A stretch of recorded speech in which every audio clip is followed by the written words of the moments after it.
Welcome to the Scottsdale Big Book Study, where we will study the Big Book of Alcoholics Anonymous. Today's date is Saturday, March 9th, 2024.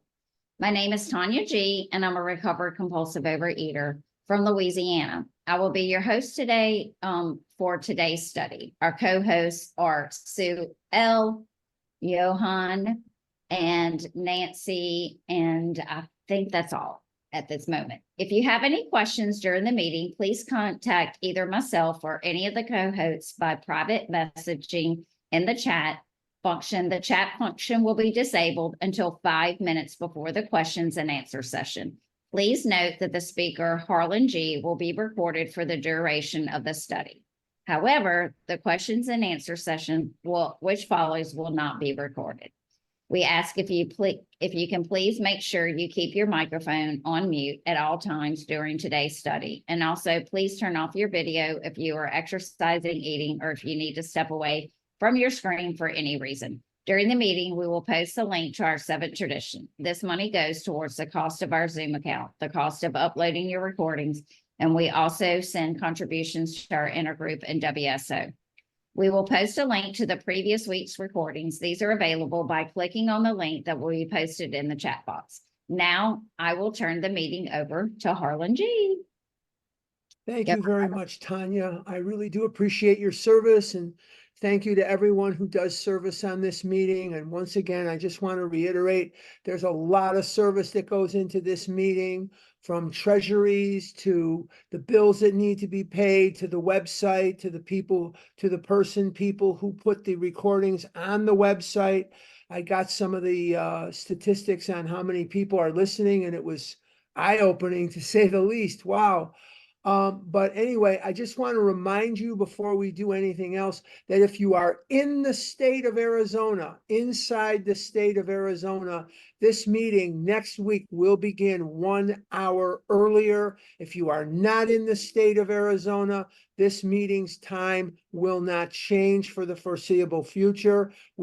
I change so you don't have to. But if you're in Arizona, it will be 1 hour earlier. And our evening meetings, Sunday through Friday, beginning tomorrow, will begin 1 hour later, unless you are in the state of Arizona, which it will be the same time. Arizona does not change its clocks, and that's what makes it confusing. Arizona doesn't change its clocks.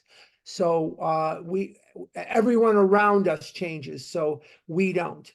Okay, we have been talking about God. We have been talking about the confluence of what Ebby is bringing to Bill and what Bill already knows from Silkworth.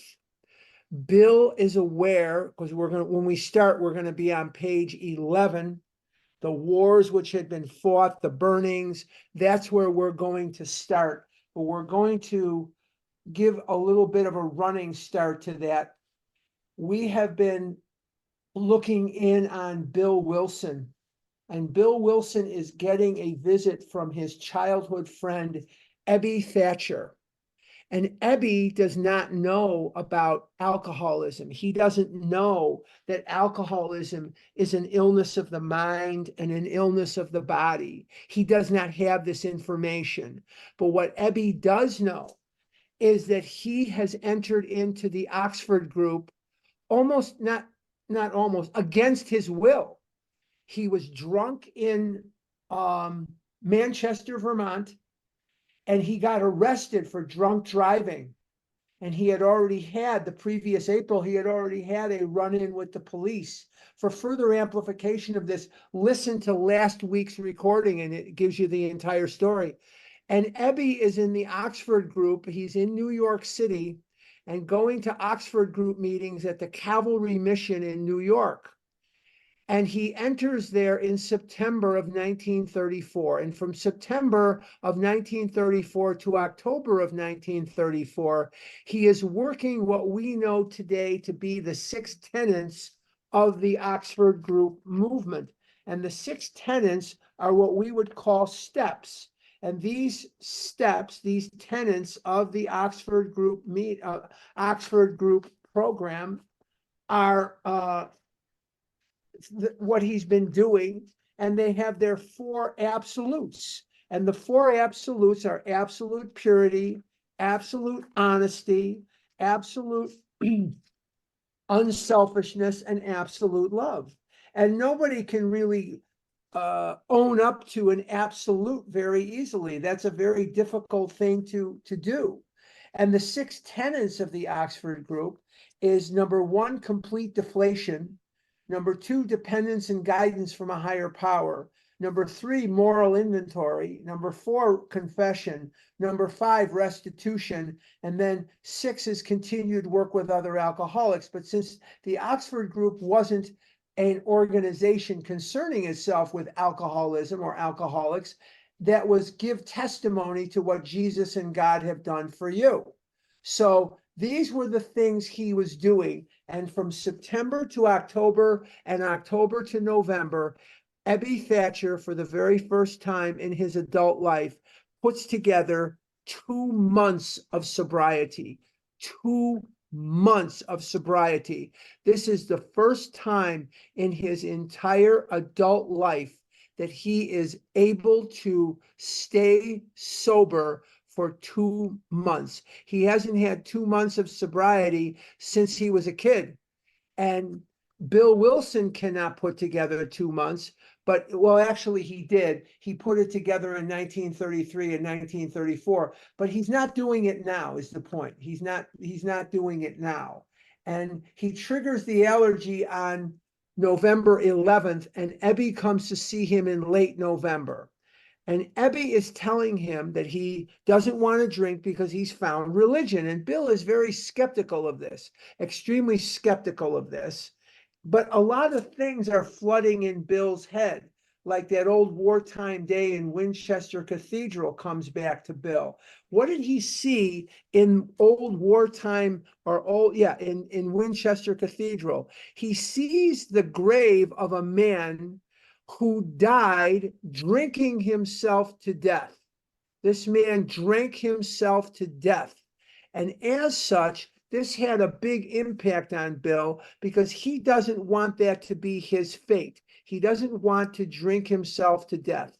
And Bill has been warned by his mother and Grandma Wilson about the evils of drinking, because Bill's grandfather on his father's side was an alcoholic, and Bill's father is an alcoholic, and Bill's father really was absent from Bill's life throughout most of Bill's life. His father was not a factor. And this really did a number on Bill, as you can imagine. And Bill himself is not happy being drunk all the time, but he has no alternative. So with that in mind, we're going to today examine, do we think the way Bill thinks? Do we eat the way Bill drinks? And if we do, we are probably in the right place. Let's go to page 11, and we're going to start on the second paragraph, the wars which had been fought. The wars which had been fought, the burnings, the chicanery that religious dispute had facilitated made me sick. I honestly doubted whether, on balance, the religions of mankind had done any good. Judging from what I had seen in Europe and since, the power of God in human affairs was negligible. The brotherhood of man a grim jest. If there was a devil, he seemed the boss universal, and he certainly had me. Let's stop right there, because this paragraph is as timeless and universal as it gets. Every single person that I have spoken to in my 45 years in Overeaters Anonymous, and that includes whether I was abstinent or not, struggles with this idea of God. And yes, there have been very religious people, rabbis, priests, ministers, deacons, lay people, nuns that I have gone to meetings with over the years, cantors I have gone to meetings with over the years.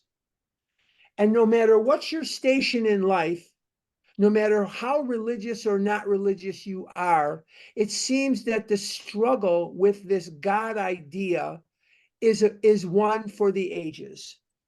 I have some theories as to why. I am not doubting that there are atheists among us, and that's fine. I am not doubting that there are agnostics among us, and that's fine.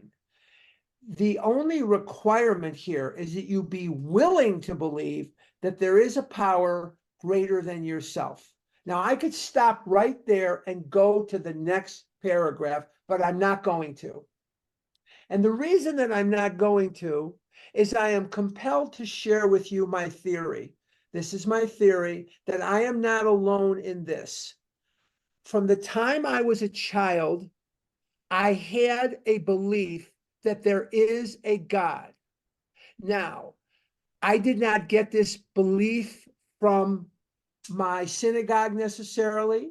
I did not get this belief by attending Hebrew school necessarily. I think it came to me as a very, very young child that there is a God. My perception of God is not important here, so I'm not going to go into it. But what is important here is that I do believe that I am not alone in this. I believe that there are people that struggle not with the idea of a God, not with the existence of a God. They struggle with their anger toward God. We are people who have been traumatized. The other night in our meeting here in Scottsdale, we were reading a paragraph about the pain of life.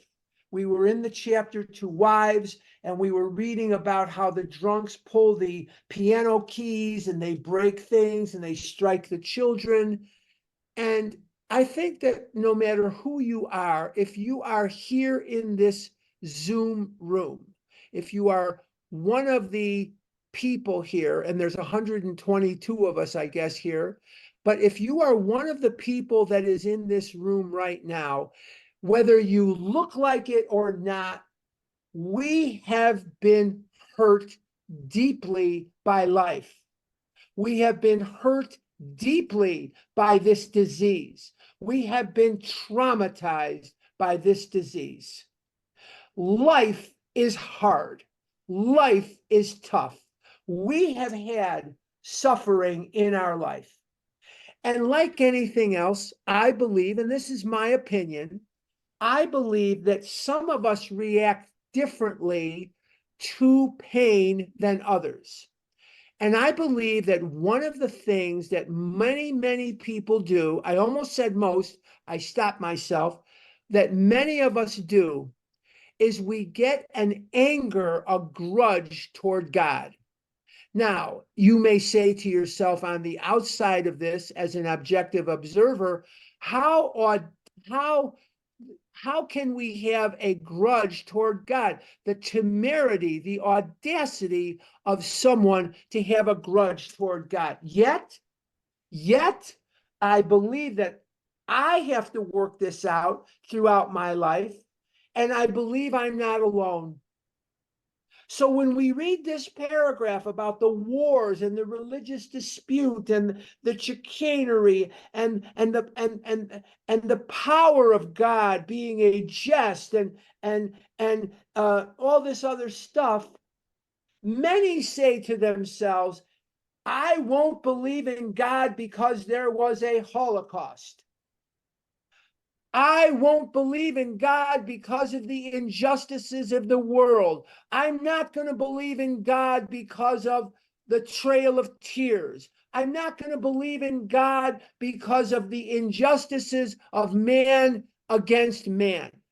And that's your choice.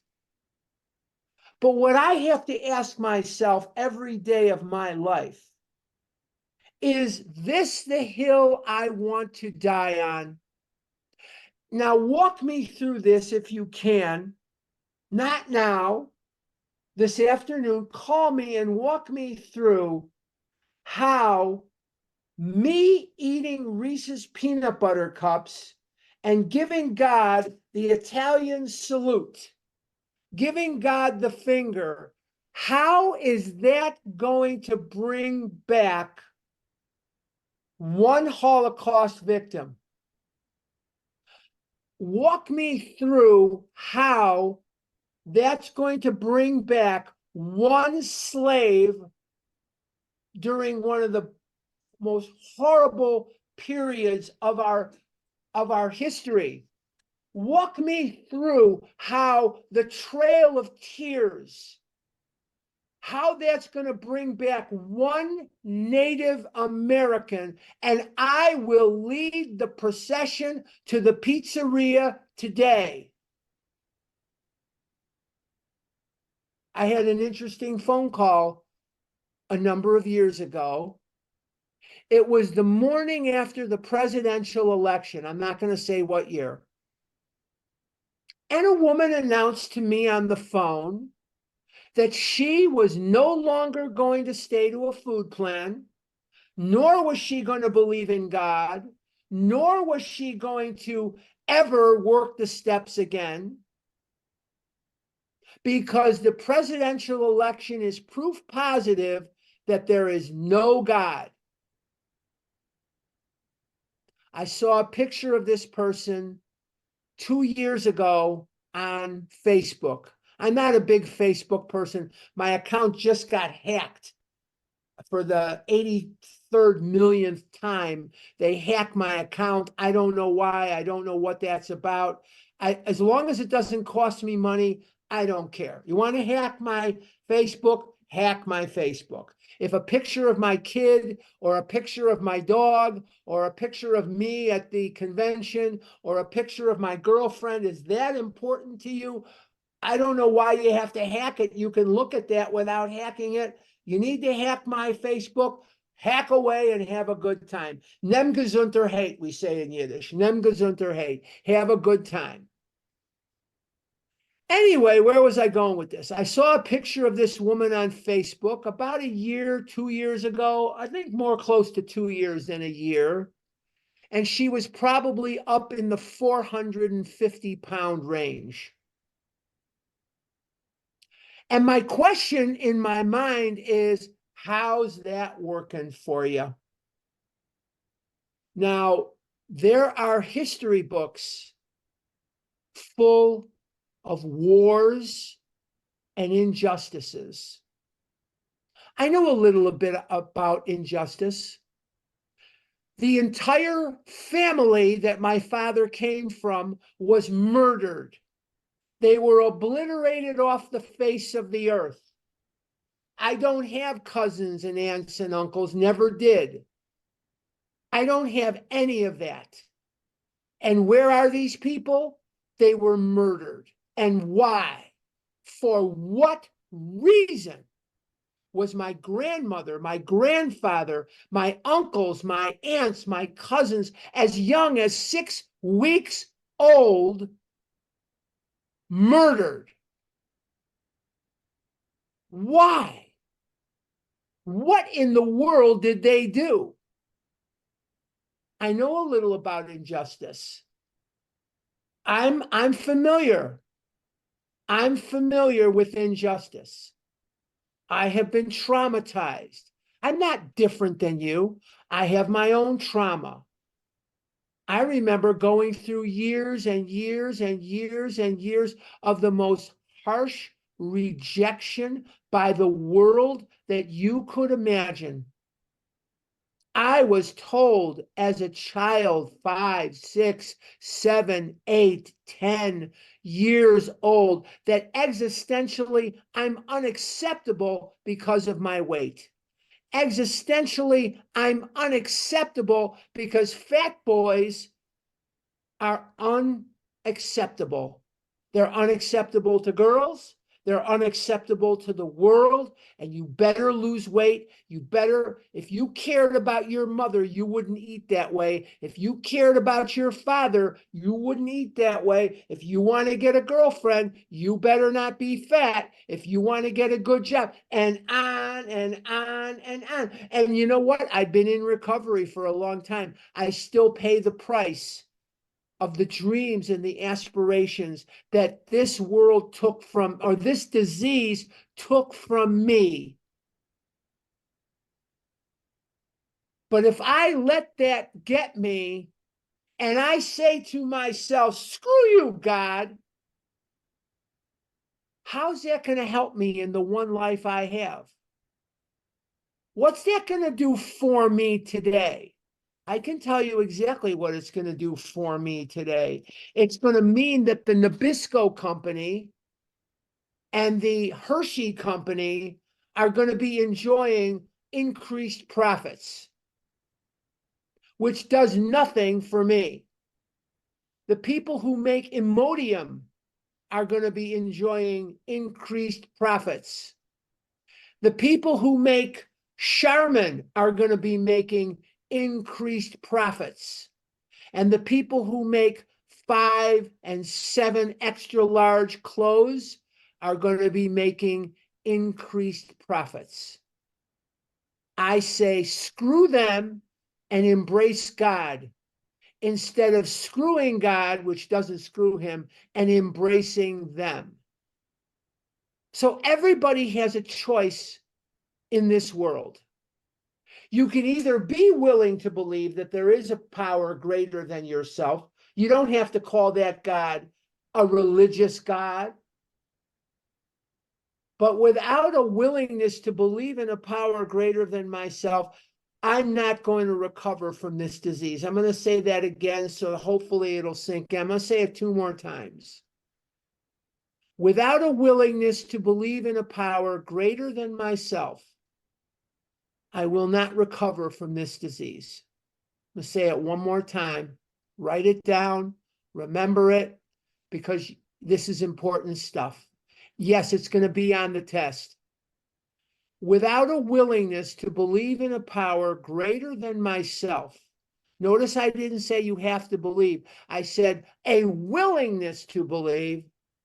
I am not going to recover from this disease. Not going to recover. I have a good life. I can walk 3 miles without stopping. I can pay my bills. I can get in and out of a car. I have a working relationship with my business, with my friends, with a romantic interest. I have a good life. Is it perfect? No. Do I wish I had a do-over? Yes. Yes. I have vivid memories. I wish I could forget. I wish there was a pill so I could forget. I wish I could forget the doctors screaming at me. I wish I could forget the doctors screaming at me that you're going to die. I wish I could forget the embarrassment of this world as it made me into an object of ridicule. I wish I could forget the sound and sights of children who laughed at me and adults who laughed at me. I wish I could forget the night of homecoming and I sat home. I wish I could forget all the times that my friends were dating and I didn't. I wish I could forget a lot of things. But it is through God that I can live in spite of that. And because of that, that I have a life worth living today. So we all have reasons to be mad at God. But I'm giving you a reason to be willing to believe that there is a power greater than yourself. And that reason is, this is not a dress rehearsal. This is not a practice run. This is it. And as each day clicks off, you never get it back. This is it. Do you want to fight battles that don't exist? Do you want to give God that Italian salute or give him the finger because you're pissed off and hurt and waste the one life you have? Food kills, absolutely. Food kills. It'll kill your dreams. It'll kill your ability to be loved by people who love you and to love them back. And the only way out of this disease is through a spiritual experience. You're not going to get out of this by a food plan or meetings or tools. In order for you to recover from this disease, it is required that you have a working relationship with a power greater than yourself. You don't want to call it God? Don't. You don't want to name it Jesus or Israel or Buddha or whatever it is? Don't. Choose your palatable path. Choose your way of believing. Do what comes natural to you. You don't have to believe. You just have to be willing to believe. Your life depends on it, not mine. Not mine. I'm not telling you this because I make a commission on you. You don't want to believe? You don't want to recover? Don't. The dogs bark, but the wagon train continues. I'm begging you that if you're not having the kind of relationship with a power greater than yourself that you think you would like, work toward it. I know some of you better than I know others. Some of you I hear all the time on Vision. Some of you I see all the time on our Scottsdale meetings in the evening. And some of you, it's because you don't open your, and I'm not chastising you. You don't open your camera, or I can't see you. I don't know. You don't share. That's okay. Or it's just a phone number here. I don't, some of you I don't know. Some of you I do. Some of you I don't. But you have to work at any relationship. That's the point. The point is, if you don't work at a relationship, you don't have it for long. If we were friends and all of a sudden, every time you called me, I didn't call you back, eventually, you'd stop calling. You'd get the message. You got to communicate with God. Prayer, talking, listening. Your life is in the balance. Your life is in the balance. And Bill is struggling with this idea of God because he sees that God didn't do anything about the wars and the chicanery and all the hatred and all the stuff. We have to remember something, and then we'll leave this subject. God didn't put a bunch of robots on the earth. God put people. And as people, you have a choice to do good or bad. You have a choice whether to do this or that. And with no good, there is no bad. With no bad, there is no good. Now, don't ask me in the Q&A to define good and bad. I don't know. But I do know that there are people who are evil, who lived in this world and tried to conquer, enslave, kill other people. God was crying too. God was there crying too.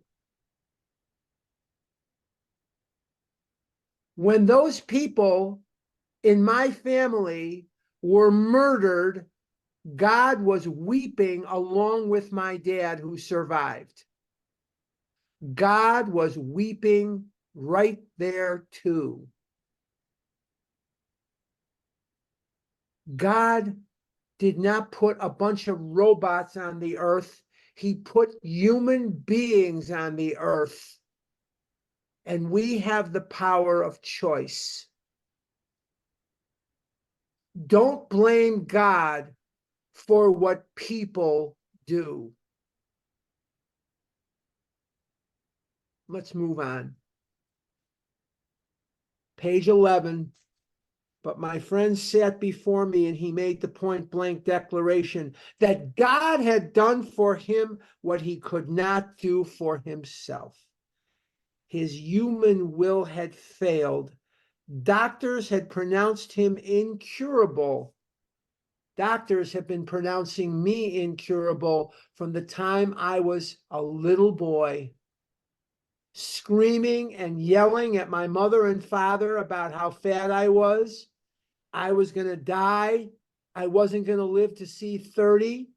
There's 3 traumas in a fat boy's life: going to the doctor, buying clothes, or talking to girls. Those are the 3 traumas in a fat boy's life. Nothing traumatizes a fat boy like those 3 things: girls, doctor, buying clothes. Oh, let me just hide under the bed, if you will, until the storm passes, please. Society was about to lock him up. Like myself, he had admitted complete defeat.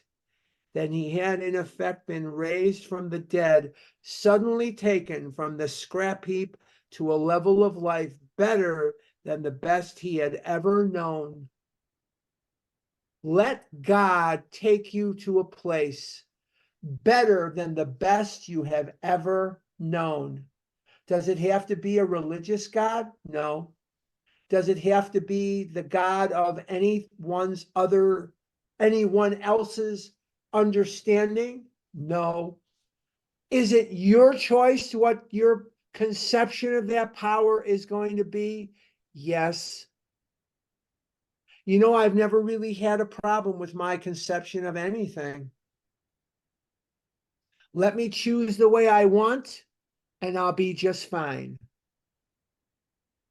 I beseech you, I am begging you, let your chip on the shoulder toward God go.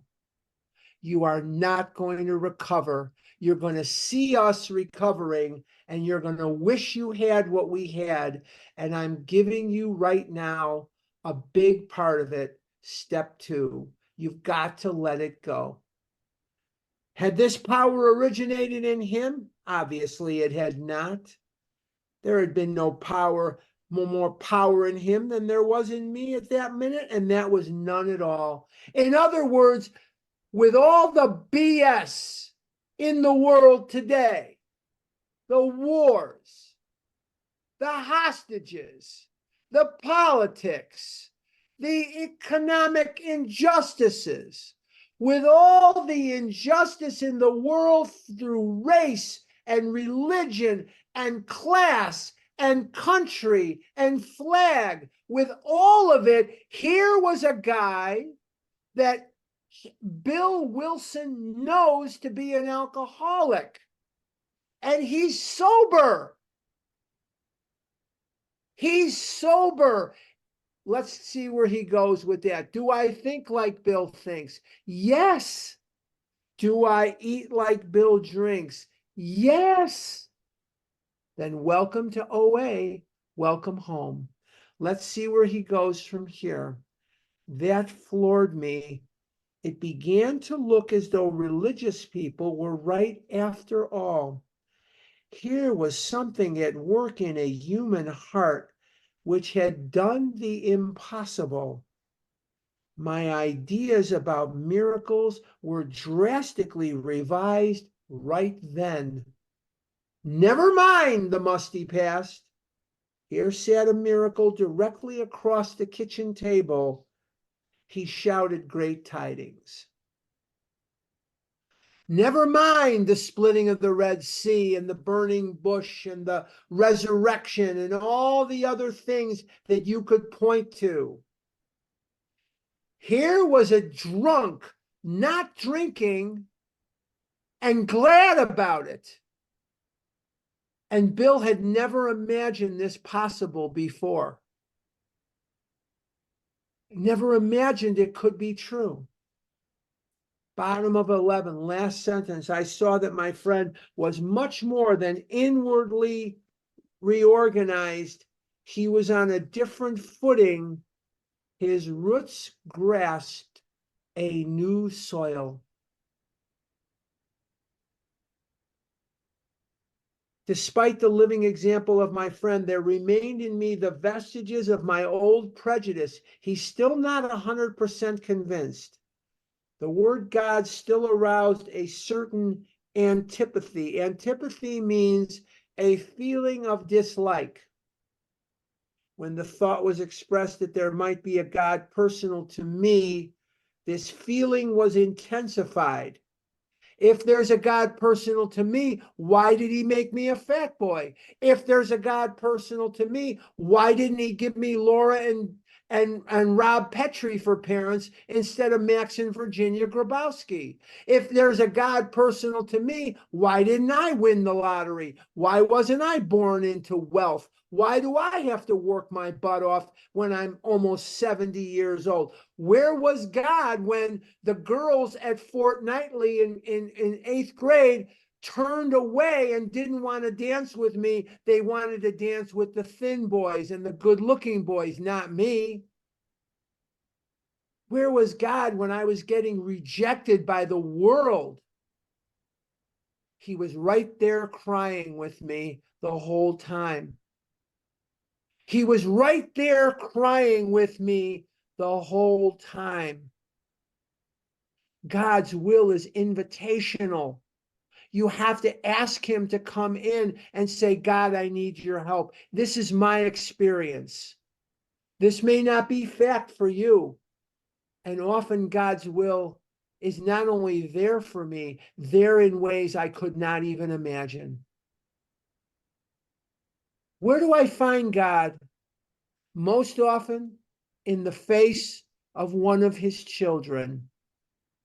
Reach out to someone else and he'll be there every time. Let's continue. I could go for such conceptions as creative intelligence, universal mind of spirit of nature. Notice your capitalizations. He's talking about God. But I resisted the thought of a czar of the heavens, however loving his sway might be. I have since talked with scores of men who felt the same way. My friend suggested then what seemed a novel idea. He said, why don't you choose your own conception of God?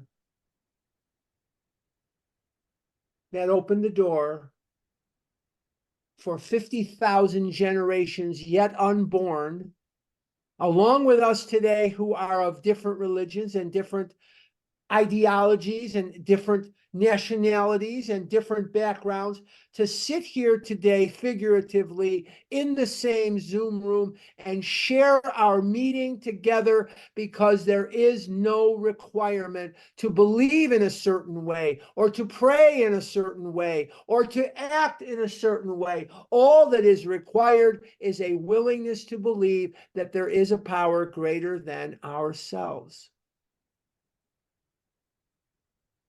That sentence, that concept, why don't you choose your own conception of God, is something that Bill could now accept. That statement hit me hard. It melted the icy intellectual mountain in whose shadow I had lived and shivered many years. I stood in the sunlight at last. So Bill is now going to reiterate something I have been saying all morning. This is the guts of step 2. It was only a matter of being willing to believe in a power greater than myself. Nothing more was required of me to make my beginning. It's only a matter of being willing to believe. Seriously speaking here, and I know we're running on time here, and I want to I was hoping to cover more ground, but we'll cover what we cover, and that's okay. Are you going to be so arrogant? Are you going to tell yourself that you are so arrogant that you created this world and puppies and kitties and babies and people and girls and boys and trees and birds? Really? Seriously? Are you kidding me? You created all this? You can get me abstinent? I don't think so.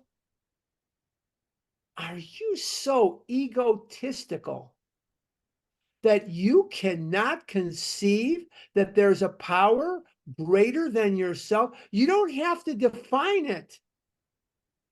You don't have to know what it is. You don't have to compare it to what anybody else believes in. The only thing that matters is that you be willing to believe that there's a willing to believe that there is a power greater than yourself. How's your way working for you? How's it working for you? Did you get here on a roll? I don't think so. Did you wake up one day and say, wow, I'm richer than Midas? My spouse is the most beautiful specimen of their gender ever created. I have more friends than there are in a phone book. Yes, older people teach the newer people what a phone book is. They don't know.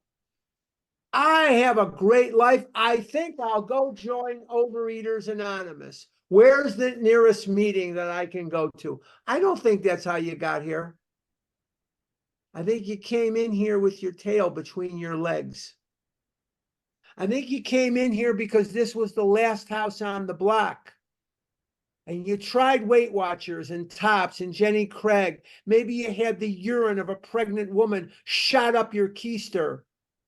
Maybe you paid an acupuncturist to put something in your ear, and every time you want to eat, you pull your ear. I went to meetings with somebody years ago who did that. And one day I heard someone else tell her, I think you forgot a couple of times, because she was way bigger than we had ever seen her.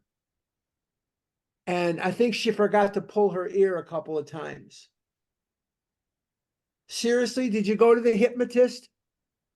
Did you go looking for something in therapy that's not there? I'm not knocking therapy. I'm not knocking psychiatry or psychology or psychotherapy or analysis. I'm not knocking anything. Did you find recovery there? I don't think so. Maybe you found other things there, yes, but not recovery. Not recovery. Did you go to the doctor and get diet pills? I did that when I was 9, 10, and again, I think at 14. Did you find what you were looking for? If you did, you wouldn't be here. I'm not even going to talk about surgery and all this other stuff. I'm not going to comment on it because I don't want to give any impression of an outside issue. But there are people today here in this meeting that have had those surgeries and found they still need to be here.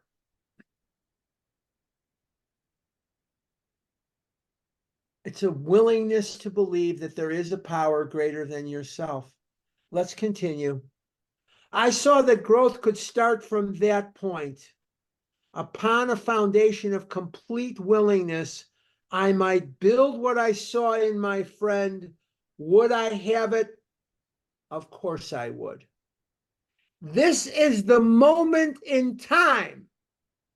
In November of 1934 at 182 Clinton Street in Brooklyn, New York, USA, where two unlikely people, two drunks, two alcoholics, neither of them theologians, neither of them professors, neither of them qualified to bring together the science of the disease and the theory of the recovery. And this is the confluence, the nexus, the joining together at this moment in time.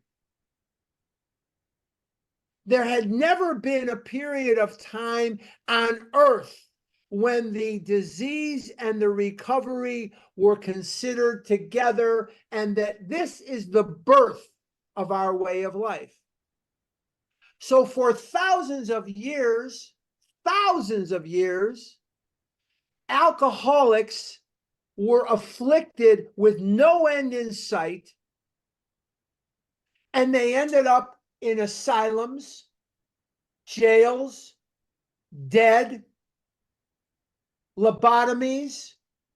What happened to the women alcoholics is infinitely worse than the imagination can take you to. They had it much tougher than the men. And at this moment, the suffering was over. This is the moment in time, the moment in history where the disease and the recovery weld themselves together. The confluence of two rivers makes a river mightier than the two that form it. The nexus, the confluence, the joining together. Let's look at the next paragraph because it shows the enlightenment. Thus was I convinced that God is concerned with us humans when we want him enough. And how do you display that you want him enough? You put the food down, you work the steps, and you help others. It's not a conclusion of the mind. It's taking an action. That's how I know you're convinced. How do I know you've worked step 3 when you're doing step 4? How do I know you, whatever? This is what is required. At long last, I saw, I felt, I believed. What did he see? He saw recovery.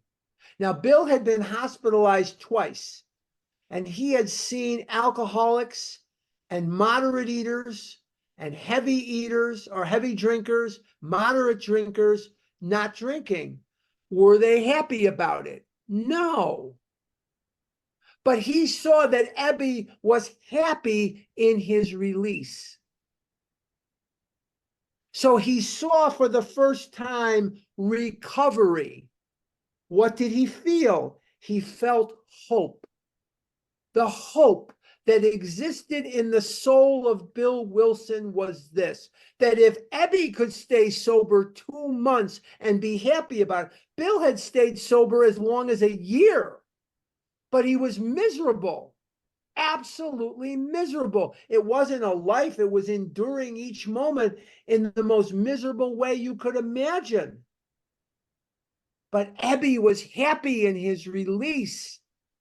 He felt hope. I believed. What did he believe? That God could and would solve his problem if he wanted him enough. I saw recovery. I felt hope. I believed that God could and would if he were sought. I'm going to do that one more time. I saw recovery. I felt hope. I believed that God could and would if he were sought. Wow. Wow. So it's over. The bleak millennium, the bleak thousands of years of alcoholic suffering is now over. Now we have to carry the message.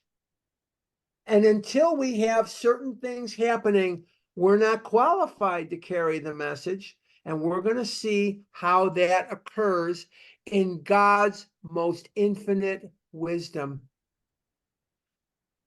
Scales of pride and prejudice fell from my eyes. A new world came into view. The world as was known before this moment in November of 1934 did not exist any longer.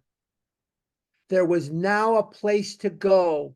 There was something that could be done for alcoholism, and it was free. No more snake oil salesmen. No more con men. No more of any of this. Just degradation.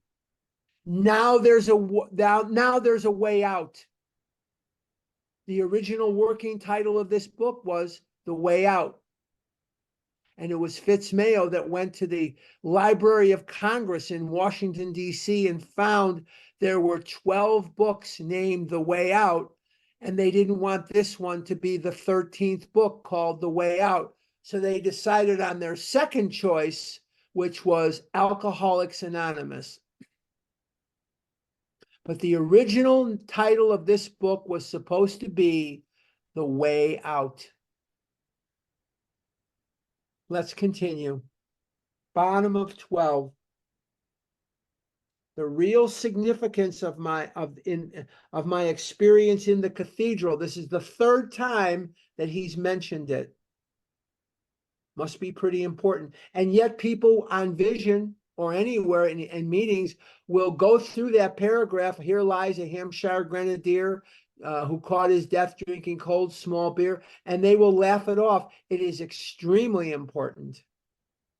It's extremely important. He's going to mention it 3 times. You think if he mentions it 3 times, it might be important? I think so. Don't be one of those people that just laughs that paragraph off. The real significance of my experience in the cathedral burst upon me. For a brief moment, I had needed and wanted God. There had been a humble willingness to have him with me, and he came. When I walk toward God, he runs toward me. He loves me enough to be there with me and be there for me. He knows how much I need him and how weak I am. He knows that I have no mental defense against the first bite. He knows I have no defense against my insecurities, my fears, my anger, my dishonesty. He knows how weak and defective I am. He knows me. I'm human. I've been traumatized. That trauma rears its ugly head in my life every day. I need God more today than I needed him yesterday. There's an old rock and roll song by Spiral Staircase. When I was a kid, it was in the 60s. I was born in the 50s, but I was raised in the 60s. And the name of the song is, I love you more today than yesterday, but not as much as tomorrow. And that's my relationship with God in a sentence. I love and God need more today than I did yesterday, but not as much as I'm going to need him tomorrow. Because it's a progressive illness and I'm getting older. I'm getting closer to the finish line. I hope when I go and I cross over, he'll say, rocky start, but you did a good job. You finished strong. You did a good job, Harlan. Now here's your candy. It has no calories up here. And there's the buffet off to the left. And there's all my favorite things with no calories. And I can chow like there's no tomorrow. No, I'm kidding. But okay. For a brief moment, I had needed and wanted God. There had been a humble willingness to have him with me, and he came. But soon the sense of his presence had been blotted out by worldly clamors. That means that not everything is going to go your way. I don't win the lottery every week. I've never won it in my life. I still have to work. I wish I was retired. I wish somebody would hand me a check and say, don't ever work again as long as you live. But it's probably not going to happen. But worldly clamors, if you lack worldly clamors, go to Chicago, get on the Edens Expressway, drive around for about a half hour. You'll have some worldly clamors. Get on the Kennedy Expressway in Chicago, Illinois. You'll have some worldly clamors. Drive out to O'Hare Field in Chicago. You'll have some worldly clamors. That'll fix your wagon. Don't you worry, they'll take care of you. And you'll need God. All right, mostly those within myself, and so it had been ever since. How blind I had been. How blind I had been when the solution in many areas was right there in front of me. And I ignored it because of my ego, my fear, my reluctance to do the work just like everyone else. I have to do what everyone else does. The ego says, no, I don't. I'm special. I'm better than you or I'm worse than you. And that is not true. And so we have a situation where this reading, I hope, has been meaningful to you. I hope that your relationship with God and yourself have been enlightened upon. It is my sincere hope. It is a difficult subject to often talk about because when you talk about God, you often rub people the wrong way. People get upset. They don't like what I have to say.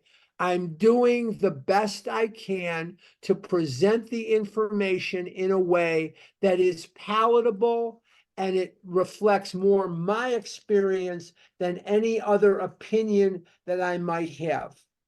I hope I never gave you today any opinion of God, what God should be, what God shouldn't be. I hope I didn't do that for any of you. What I believe or who I am should have nothing to do with you. You find your own path. If God wanted you to be a carbon copy of me, then one of us is unnecessary. But these are the things that I found in my life, and that is my doubt was more anger than doubt. I knew there was a God. I was just angry because he didn't make me thin, and he didn't give me Rob and Laura Petrie for parents. He gave me Max and Virginia Grabowski and a whole multitude of other things that did or did not happen.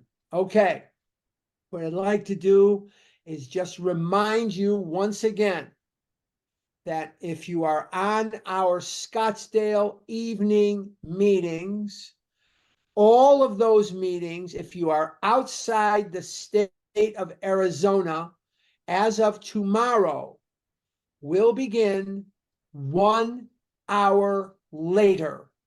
If you are not in Arizona and you are coming to an evening meeting, it goes an hour later.